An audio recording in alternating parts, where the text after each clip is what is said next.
Viewers మీకు ఒకటి చెప్పాలనుకుంటున్నాను. సారీ, వ్యూవర్స్ అనొద్దు అనుకున్నాను. ఓకే, చూడండి, ఎవరైతే చూస్తున్నారో over watching this videos you will get a knowledge. కొంతమంది ఉంటారండి, తల్లిదండ్రులు అత్తమామకి ఆడపిల్లల్ని పట్టించుకోకుండా ఉంటారు. పాపం వాళ్ళు స్ట్రగుల్ అవుతూనే ఉంటారు. ఎంత స్ట్రగుల్ అంటే ఇటు అత్తమామకి తల్లిదండ్రులు పట్టించుకోరని చెప్పుకోలేక బాధపడి లోపల కుమిలిపోతుంటారు. వీళ్ళు అత్తమామ పట్టించుకోవట్లేదని తల్లిదండ్రులకు చెప్పుకోలేక బాధపడి లోపల లోపల కుమిలిపోతారు. ఏంటంటే ఏంటిది కల్చరు? అసలు చండాలం అండి. నిజంగా తల్లి చూడకపోయినా అత్తమామ చూసుకోవాలండి. కొంతమంది అయితే పైకి కూడా రానియనండి, అత్తమామలు ఉంటారు. దరిద్రులు అయితే ఎంత దరిద్రులు అంటే అసలు వాళ్ళని దేనికి ముందలవడనియరు. ఏదో ఒక దాంట్లో పుల్ల పెడుతూనే ఉంటారు. వాళ్ళు చూసుకునడం పక్క పెట్టండి, వాళ్ళని పైకి మాత్రం రానియరు. పైకి రానియరు అంటే ఎదగనియరు లైఫ్లో. అలాంటి వాళ్ళకు ఒక్కటే చెప్తున్నా, మీరు కోడల విషయంలో అలాంటి పిచ్చి పనులు చేస్తే మాత్రం ఆ భగవంతుడు మిమ్మల్ని ఎప్పుడు క్షమించడు. మీకు పిల్లలు ఉన్నారు, అవునా? ఆ పిల్లలకి తగులుతుంది ఆ పాపం. నిజంగా చెప్తున్నా, మీరు ఎంత ఎంత తొందరగా ఎదిగిర్రో అంత తొందరగానే కింద పడిపోతారు. ఎవరికైనా సరే, మీ పిల్లలు మా పిల్లలు సెటిల్ అయిపోయారు, అది అయిపోయింది ఇది అయిపోయిందని మీరు అనుకుంటున్నారు, కానీ ఆ రేంజ్లో కింద పడిపోతారు. ఆడపిల్లలు కన్న తల్లిదండ్రులకు చెప్తున్నా, మీ కోడల్ని అవస్థ పెడితే మీరంతా ఆ రేంజ్లో కింద పడిపోతారు. పెట్టొద్దండి. ఇంకా ఘోరమైన విషయం ఏంటంటే, పాపం పెళ్ళయ్యాక అమ్మాయి అత్తగారింటికి వెళ్తుంది కదా, డెలివరీ అయ్యింది, కడుపుతోటి ఉన్న కానించి దానికి నరకమే కనిపిస్తుంది. నిజంగా అసలు ఎందుకు పెళ్లి చేసుకున్నారా బాబు అన్న ఒక రేంజ్లో టార్చర్ ఉంటుంది కొంతమంది ఇళ్ళల్లో అయితే. ఏం పోయే కాలం అండి మీకు. మీరు కూడా ఒక ఆడదే అనే ఒక విషయం మర్చిపోకండి. మీరు కూడా ఒక ఆడవాళ్ళే, ఆ స్టేజ్ నుంచి వచ్చిన వాళ్ళే. నీ అత్తమామ మంచిగా ఉన్నారు కాబట్టి నువ్వు సుఖపడొచ్చి ఉండొచ్చు, కానీ నీ కోడలికి అలాంటి ఫెసిలిటీస్ లేనప్పుడు నువ్వే తల్లిగా చూసుకునే బాధ్యత నీది. ఆ పుణ్యం దక్కించుకో. ఆ పాపాన్ని వెంట పెట్టుకోకు. మళ్ళీ వచ్చే జన్మలో అది నువ్వు తగిలించుకోకు. దానికట నరకం ఇంకొకటి ఉండదు. ఈ ఈ కాలంలో నువ్వు చేసే తప్పులు మళ్ళా నీ పునర్జన్మలో నువ్వు అదే దేవుడు నీకు అంతకంటే త్రిపులేస్తాడు. ఒకటే చెప్తున్నా, మానవత్వం ఉండి మంచితనం ఉండి ఏ విషయంలో కాకపోయినా కనీసం డెలివరీ అయిన ఒక ఆడపిల్లకి కన్న తల్లిలా చూసుకో. అది నేను చూడకపోయినా సరే, ఆ పుణ్యం అనేది నీకు అది ప్రతిసారి రాదు. అది ఒకసారి వస్తుంది, లేదా 2 సార్లు వస్తుంది. ఆ పిల్ల కడుతున్న ఇవాళ రేపు ఇద్దరినే కంటున్నారు. ఆ పుణ్యం దక్కించుకోవాలంటే ఎన్ని పూజలు చేసి ఉండాలి, ఎన్ని పుణ్యాలు చేసుకొని ఉండాలి. అది రాదు. నిజంగా చెప్తున్నా, కోడలికి నువ్వు మంచిగా చూసుకున్నావు అనుకో, చాలా మంచిది. చూడండి, ఎందుకు చెప్తున్నానంటే పాపం ఆడపిల్లలు డెలివరీ అయ్యాక చాలా స్ట్రగుల్ అవుతారు. ఇప్పుడు ఏంటంటే ఆపరేషన్స్ చేస్తున్నారు. నిజంగా డాక్టర్లకు కూడా దయలేదు. ఆ పిల్లకి ఆపరేషన్ చేస్తే అత్తగారింట్లో ఎంత స్ట్రగుల్ అవుతున్నదని నిజంగా డాక్టర్లకి ఎస్పెషల్లీ చెప్తున్నాను, దండం పెట్టి చెప్తున్నానండి.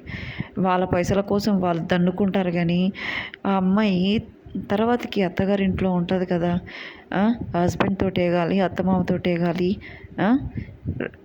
తల్లిదండ్రులు చూసుకుంటారో లేదో తెలియదు, అత్తమామ చూసుకుంటారో లేదో ఆ డాక్టర్లకు తెలియదు, కానీ ఆ అమ్మాయి నరకం అనుభవిస్తుంది. సార్, మీరు ఎవరైనా డాక్టర్లు నార్మల్ చేయండి, దయచేసి ఆడపిల్లలకి నార్మల్ చేయండి. ఎంత కష్టం అంటే పాపం వాళ్ళకి కూర్చోలేకపోతారు, నిలబడలేకపోతారు. కొంతమందికి క్యాన్సర్స్ వస్తున్నాయండి. డాక్టర్లకు చెప్తున్న, దండం పెట్టి, ఆడపిల్లలకి క్యాన్సర్లు వస్తున్నాయి, గర్భసంచి క్యాన్సర్లు వస్తున్నాయి. అవి ఆ ఇన్ఫెక్షన్స్ వల్ల వేరే ఆర్గన్స్ కూడా క్యాన్సర్స్ వస్తున్నాయి. సరిగా ఆపరేషన్స్ కాక, రెస్ట్ లేక ఆడపిల్లల ఉసురు తాకుతుందండి. ఆ డబ్బులు మీరు ఎన్ని బిల్డింగ్లు కట్టుకుంటారు డాక్టర్స్ గారు? మీరు చెప్పండి, ఎన్ని కట్టుకుంటారు మీరు? అలా మీరు ఉంటారా? చచ్చాక బొందలగడ్డకే వెళ్తారు కదా. నిజంగా చెప్తున్నాను, చచ్చాక మీరు ఆ బొందగడ్డకే వెళ్తారు. ఆ బిల్డింగ్స్లలో ఉండి ఆ బొందలగడ్డ మీ చచ్చాక ఆ బొంద అనేది మీ ఆ బిల్డింగ్స్లలో కట్టారండి. నిజంగా చెప్తున్నాను, చాలా సీరియస్గా చెప్తున్నాను. ఎంత బాధ అండి అసలు. మీరు ఆ బిల్డింగ్స్లలో కట్టుకొని బొందలు పెట్టుకోకండి. నిజంగా చెప్తున్నాను. అలాంటి వాళ్ళకి మీరు సాయం చేసిన వాళ్ళు అవుతారు, ఒక పుణ్యం పని చేసిన వాళ్ళు అవుతారు.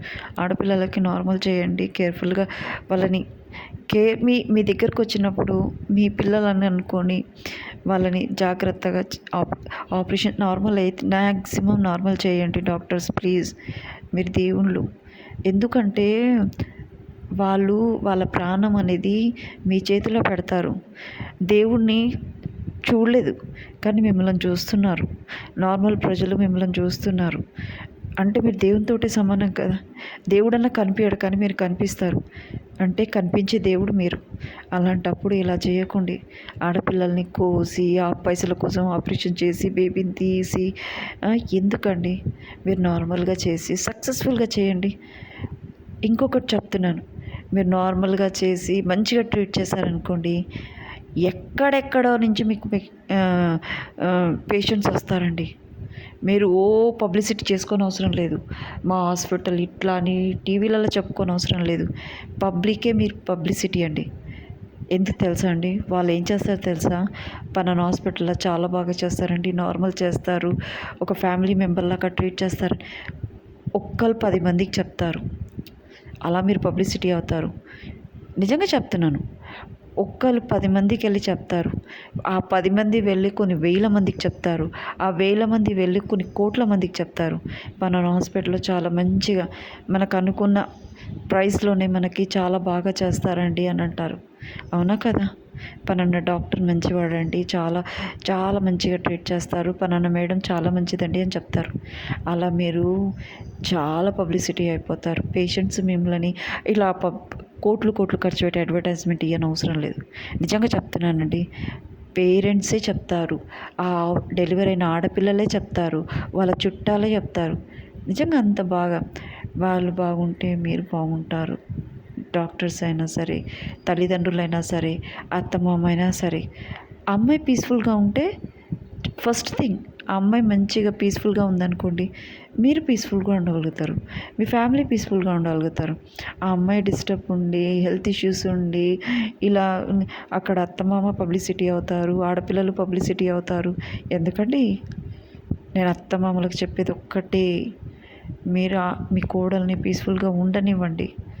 మీకు చేతనైతే సాయం చేయండి, లేదంటే ఊక్కోండి. కానీ డెలివరీ టైంలో మాత్రం కంపల్సరీ ఎవరైనా సరే, అత్తమామ అయినా సరే, తల్లిదండ్రులైనా సరే చెయ్యాలి కంపల్సరీ. కొంతమంది అత్తలు ఉంటారండి, కోడలికి చేస్తారు, పాపం మంచోళ్ళు ఉంటారు, అలాంటి వాళ్ళు కూడా ఉన్నారు. ఆడపిల్లలకు చేయకపోయినా కానీ కనీసం కోడలికన్నా చేస్తారు. నేను అత్తమామకు చెప్పేది ఏంటంటే, కోడలికి చేసుకోండి, లేదంటే తల్లిదండ్రులన్నా చేయండి ప్లీజ్. అలా వదిలేయద్దు. వాళ్ళకి ఇప్పుడు ఎన్నో క్యాన్సర్స్ వస్తున్నాయి. నిజంగా చెప్తున్నాను. మా రిలేటివ్స్లో మా పెద్దమ్మ కూతురు క్యాన్సర్తో చనిపోయిందండి పాపం. అమ్మాయి డెలివరీ అయ్యాక అత్త తీసుకోలే, దరిద్రం ఉండ. అత్తమామ అత్తనే ఉంది, అత్త మామ లేడు. ఇటు తల్లిదండ్రులు తీసుకోవాలి. అమ్మాయి చనిపోయింది క్యాన్సర్. పిల్లలు ఒక మిడిల్ ఏజ్ వచ్చేసరికి చనిపోయిందండి పాపం మమ్మీ. చాలా బాధ అనిపిస్తుంది. పిల్లలు ఇప్పుడు అనాథ అయ్యారు కదా మీరు చేయబట్టి. చచ్చినప్పుడు పోయి నా బిడ్డ, నా కోడలని ఏడవడం కాదు, దొంగ ఏడవడం కాదండి. కరెక్ట్ టైంలో వాళ్ళ కేర్ తీసుకోండి. నానా అవస్థలు కొంతమంది బతికిన వాళ్ళు ఉన్నారు, నానా అవస్థలు పడుతున్నారు. నడుము నొప్పితోటి, కడుపు నొప్పితోటి, లోపల పేగులు నొప్పితోటి చెప్పుకోరండి. ఇంకొకటండి, ఇంకా దరిద్రులు ఉంటారు హస్బెండ్స్. ఆ టైంలో వాళ్ళ తల్లిదండ్రులు చూసుకోకపోయినా, అత్తమామ చూసుకోకపోయినా హస్బెండ్ దగ్గర ఉండి చూసుకోవాలి. వాడికి అసలు పట్టింపే ఉండదు వెధవకి. నిజంగా చెప్తున్నాను. ఏం మొగడండి వాడు. వాళ్ళ అక్కలకు చూసి ఉండకపోవచ్చా వాడు వెధవ. ఆడపిల్లలు ఉండి చస్తారు కదా.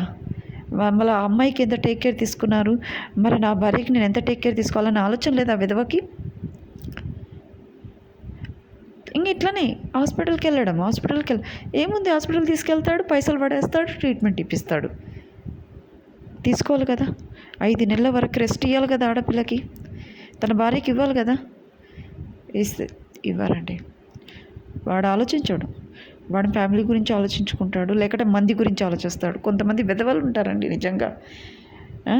సొసైటీలో బతుకుతున్నారు, ఎందుకు బతుకుతున్నారు నాలెడ్జ్ లేకుండా అనిపిస్తుంది నిజంగా. అలాంటి హస్బెండ్స్ కానీ వాళ్ళిద్దరు లేకపోయినా హస్బెండ్ అండి, తండ్రి అయినా తల్లి అయినా అన్నీ వాడే.